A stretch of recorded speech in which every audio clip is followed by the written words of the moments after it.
Welcome to the Tech Egg. Don't get scrambled. Enjoy the video. You begin by securing your data and ensuring power.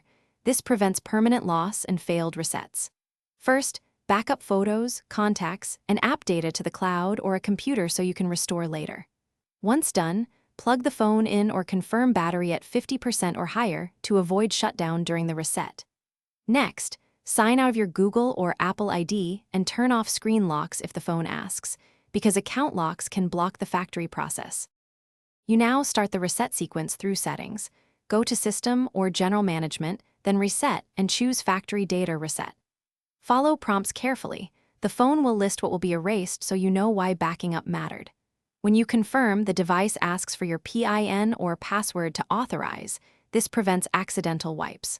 Once you tap Reset or Erase, the phone will reboot and begin deleting personal data. This can take several minutes, so be patient and keep it plugged in. You finish by letting the device restart and walking through the setup wizard to restore your backup or create a fresh profile. Make sure to enter the original Google or Apple account credentials if the phone asks for activation lock. That step prevents unauthorized reuse.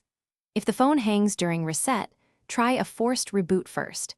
If problems persist, boot into recovery mode and perform a wipe/factory option there as an advanced fix. Remember, account credentials and a charged battery.